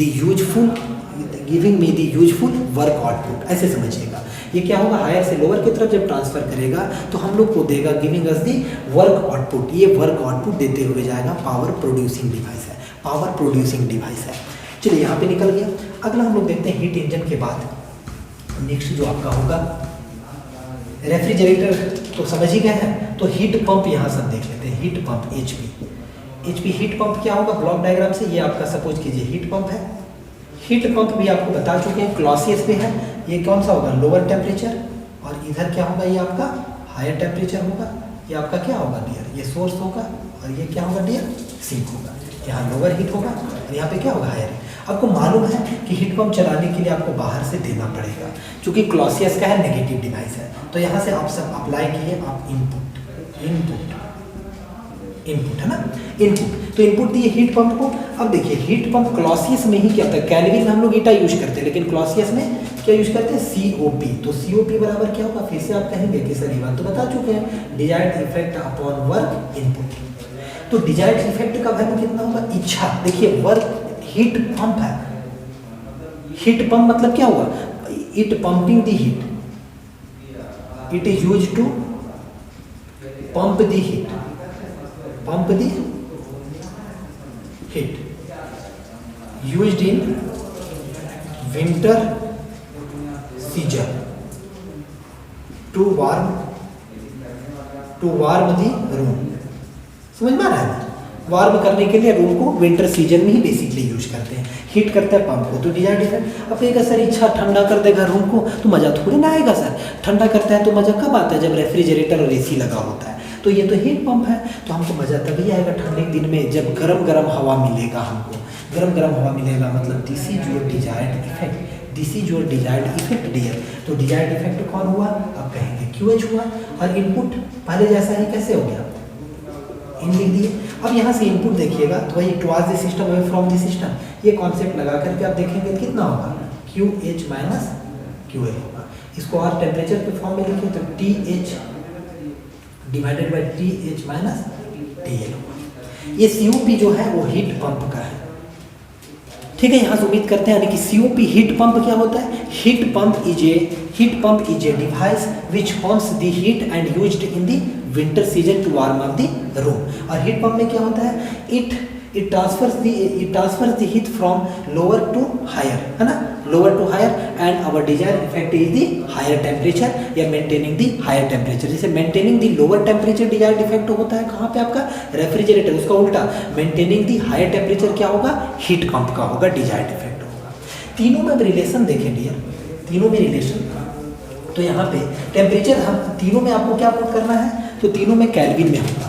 relation देखिए, relationship between heat engine, refrigerator and heat pump. देखिए इसमें relation देखने जा रहे हैं, तो relation क्या होगा? आप देख लीजिए कि COP जो है वो रेफ्रिजरेटर का कितना है? तो COP रेफ्रिजरेटर का कितना हुआ? TL upon TH minus TL। और भी देखें COP यदि हीट पंप का देखें आप तो हीट पंप का कितना था? TH desired effect. देखिए याद रखना आसान होगा, डिजायर्ड इफेक्ट ऊपर होता है, डिजायर्ड लोअर से और डिजायर्ड इसमें हायर से, TH माइनस TL। एंड ईटा जो है हीट इंजन का वो क्या था डियर? तो ईटा जो था वो आपका कितना था? TH minus TL divided by TH था। यहाँ से आप रिलेशन ढूंढे तो आपको नजर आएगा, कहिएगा सर ये दोनों तो उल्टा है एक दूसरे का, रिवर्स है, बिल्कुल रिवर्स है। तो आप बिल्कुल भी यहाँ पे कह सकते हैं कि COP जो होगा वो हीट पंप का जो होगा वो 1 अपॉन होगा एफिशिएंसी हीट इंजन का, कह सकते हैं। देखिए इसका वैल्यू को पलट देंगे तो बन जाएगा ये वैल्यू। और भी देखिए जरा, और भी देखिए इज इक्वल टू, जरा समझिए, रेफ्रिजरेटर में +1 कर दें, रेफ्रिजरेटर +1, तो +1 करेंगे तो क्या होगा? यानी कि COP रेफ्रिजरेटर का +1, यही रिलेशन है। आप देखिए इसमें +1 करके डियर, यहाँ पे +1 कीजिए तो +1 करेंगे तो क्या होगा? TL TH माइनस TL +1, इसमें जोड़ दिए +1, इसके बराबर आएगा। देखिए TL रहेगा और प्लस LCM लेंगे तो ऊपर क्या होगा? TH माइनस TL, ये दोनों कैंसल आउट, नीचे में क्या होगा? TH minus TL। देखिए बच क्या रहा है? TH, देखिए TH divided by TH minus TL, जो कि किसका है? COP हीट पंप का। ये काफ़ी इंपॉर्टेंट है। बस इसका एक कंडीशन है कि lower temperature, sorry higher temperature and lower temperature must be same for all, ये सब के लिए, एंड इन केल्विन। ये बात अच्छे से याद रखिएगा, must be same for all का मतलब हुआ कि ऐसा नहीं कि रेफ्रिजरेटर है, मजा ही आ जाएगा, रेफ्रिजरेटर है तो उसका हायर कुछ और लोअर कुछ और, इसका हायर कुछ और लोअर, इसका भी हायर लोअर कुछ और आप कंपेयर करने चले हैं तो कंपेयर कभी होगा क्या? पैरामीटर हायर लोअर का क्या रखना पड़ेगा? सेम रखना पड़ेगा और केल्विन में ही रखना पड़ेगा, तभी ये रिलेशन वैलिड होगा डियर, तभी ये रिलेशन वैलिड होगा कि COP हीट पंप का जो होगा वो 1 upon efficiency of heat engine और COP रेफ्रिजरेटर +1 होगा, यानी 1 यूनिट स्टेप से। ठीक है, अब आप थोड़ा सा कुछ और भी यहाँ पे नॉलेज का बात हम लास्ट में बता देते हैं और इस लेक्चर को यहाँ से फिनिश करेंगे डियर। फिर हम नेक्स्ट लेक्चर में कुछ और भी बातें करेंगे, जैसे कि आप COP देखें, COP क्या था आपका? परफॉर्मेंस था। ये क्या बतलाता है आपका? परफॉर्मेंस, परफॉर्मेंस है ना, परफॉर्मेंस बतलाता है, से परफॉर्मेंस बतलाता है। तो परफॉर्मेंस में क्या था? Desired effect upon work input. और ये याद रखिएगा, इतना बात पता चला है कि इनपुट जितना ज़्यादा कम होगा डियर, COP क्या होगा? उतना ज़्यादा बढ़ जाएगा। क्या हुआ? मज़ा आया? आ गया। देखिए वर्क इनपुट कम तो COP बढ़ गया, यही तो था। और इनपुट किस में देते हैं? हम आपको बताए हैं कि इनपुट हमेशा कॉम्प्रेसर, तो कॉम्प्रेसर में आप चाहेंगे, यानी कि आप मार्केट गए डियर, आपको मिला एक COP, एक का मार्केट गए तो COP एक का मान लीजिए है आपका COP सपोज कीजिए 1 है, किसी का COP जो आपका है वो कितना, सपोज कीजिए 1.5 है, और COP2 है, ये सपोज कर लिए COP3 है। तो कौन आप खरीदेंगे? आप कौन खरीदेंगे कहिएगा? सर ज़्यादा वाला COP खरीदेंगे। आप कहेंगे क्यों खरीदे ज़्यादा? आप कहेंगे सर COP जिसका ज़्यादा होगा उसमें इलेक्ट्रिसिटी का कंजम्पशन क्या होगा? कम होगा। COP ज़्यादा कहने का मतलब less consumption of electricity, less consumption of electricity. Significance of more COP means less consumption of electricity. इसको नोट कर लीजिएगा। Significance of more COP means less consumption of electricity, less consumption of work input. और this is the desired value and this is the important parameter. ठीक है, ये important parameter होगा। इस प्रकार से उम्मीद करते हैं कि लेक्चर आपको बहुत ही अच्छा लगा होगा। आप इसको अपने दोस्तों के साथ शेयर कीजिए ताकि और भी लोग जो है मेरे से जुड़ सकें और अच्छे से हम उनको सारे लोगों को पढ़ा सकें बिल्कुल भी, और सारे लोगों को खुश कर सकें। ठीक है, यहाँ तक के लिए डियर आज के लिए यहीं पे। आगे हम नेक्स्ट लेक्चर में कुछ और भी बातें करेंगे जिसमें आइस रेफ्रिजरेशन और भी कुछ रेफ्रिजरेशन का है, VCRS, VARS, ये सब साइकिल डिस्कस करेंगे जो कि नेक्स्ट लेक्चर में होगा। तब तक के लिए आप अच्छे से रहें। Thank you for watching the online class of perfect tutorial.